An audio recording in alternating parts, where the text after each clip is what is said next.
Barber, who's who's a decent, not great option. He's definitely he's a good number 2 running back, a low end, sketchy number 1 running back, and he always drafts Robbie Gould about 8 rounds before he has to. So Robbie Gould is that's his kicker. That's consistency. He's a kicker. Who cares? He gets him 10, 11. He has his jersey, so I'm sure it gives him a reason to wear a kicker jersey. Robbie Gould is a hero to a lot of people, but he's got the New Orleans defense that has been huge, and that's something that gives him an advantage. I think honestly, you make fun of Robbie Gould and the New Orleans. I think that's been the most consistency he's had this whole season. So I mean, that's sad when your kicker is the most consistent guy. And it's sad that he's at 4-2.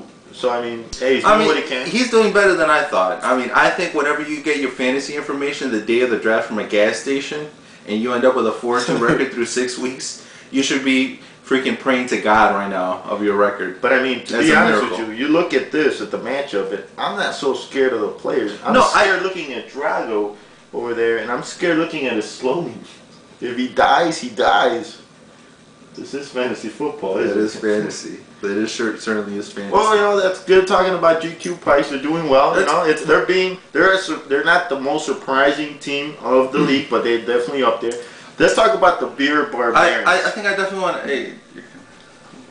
I think we're kind of getting to another big trade that happened with the Beer Barbarians, and it kind of has a lot of bearing on this week's matchup between the Barbarians and GQ Pikes. An enormous, big blockbuster trade came through last night, was approved this morning between the Jabronis and the Beer Barbarians. The deal involved D'Angelo Williams and Brandon Marshall going to Jabronis in exchange for Steve Smith of the New York Giants and Rashard Mendenhall of the Pittsburgh Steelers. I think this is an extremely one-sided. It's a very one-sided trade, and if I would have never pulled this deal, I think this deal is ridiculous. Jabronis is completely getting a steal. This is like a Paul Gasol trade. I'm thanking him. I sent him a big thank you letter. I was like, please, thank you very much. You just weakened my main division rival. I'm cruising to the division title now. Cruising. He was my main rival, and he shot his own foot. I don't know what. I think it had to do with I made the Van Forte trade, and he may have made a panic move kind of in response to keep up with me. But in turn, he was better off just kind of staying pat. So, I mean, pretty much he gave up his best running back for a very decent, so far, wide receiver. That's something you definitely don't see much. But no. Hey, you gotta give it up to the Beer Barbarians. They are 3-3, a 500 team. I mean, sure, he's having a rough year. Yeah, well, he started out 0-2. Well, I mean, his record really, he hasn't proven much because I mean, he 2 of his 3 wins, obviously were named Bear Steel, and they beat you twice, 2 weeks in a row. That's 2 of his 3 wins. So, I mean, it really doesn't say that he's done much. He beat me at a time when my team was low. I was playing well. But that's twice though, one time it's a fluke, twice it's like, man, he beat you twice. So that's the team you definitely got to beat next year. I mean, that's pretty embarrassing. What do you guys think about that?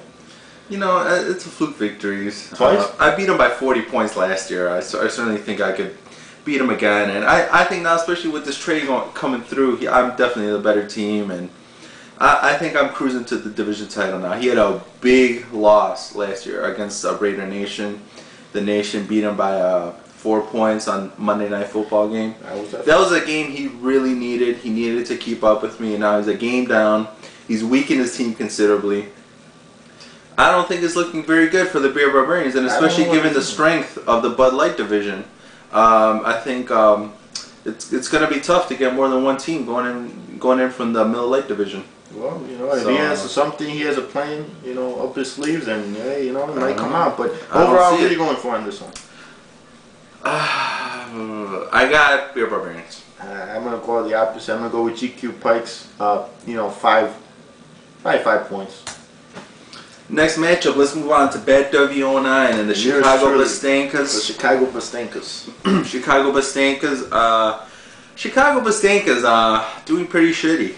It's been a tough start to the season. I'm not gonna lie, but look, I'm gonna be honest with you. 3 of those 4 losses have involved either my top players being injured or on bye weeks, and those 3 or 4 losses I've lost by a minimum of 5 points each. So now that I got my team healthy, you know, this is the last bye week, so you know I'm looking very good here. I have a decent team. On paper, my team can top any team.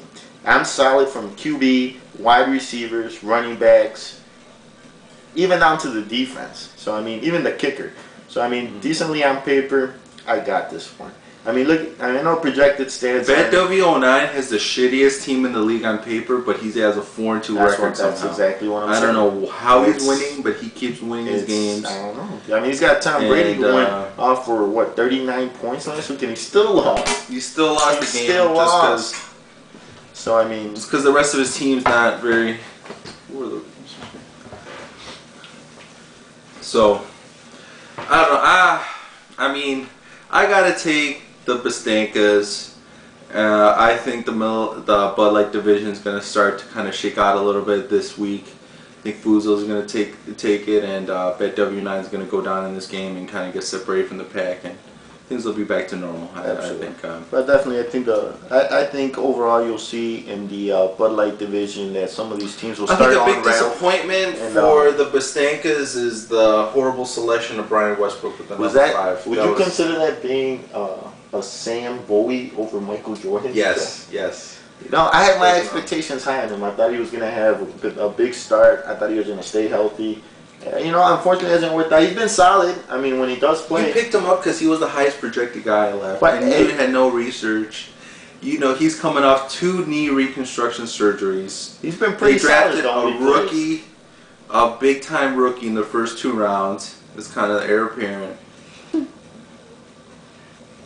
And he just turned 30.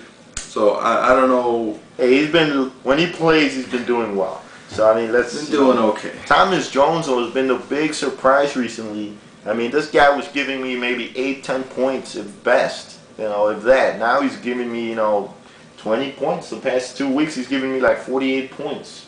So he's up on the, you know, he's up there now, and he's projected to beat last season's total touchdowns. So that's going to be big there, man. A lot of people have been. He was a guy that I really liked going into last year. I drafted him. He was a great pick, and I traded him away. It was a huge mistake last year, and one of the I didn't expect him to one of the surprises in this game, and you guys will see, is going to be Justin Vargas from Oakland. He does. Don't get me wrong. He's horrible, but he's going to go up against a weak running defense in the New York Jets. That's going to be going against the Jets. They're weak. Top 10 defense. No, they're not. The main defense got injured. What's his name? Chris Jenkins. He's out for the season.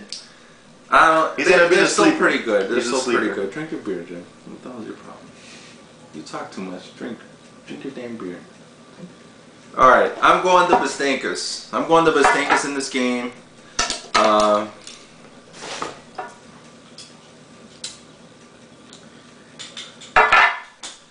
You're obviously going to get yourself. Obviously. Okay. Let's go on to the next matchup. Let's go Raider Nation versus the Tennessee Titans. The MTL and Invincible with a 1-5 record. Horrible. I mean, listen.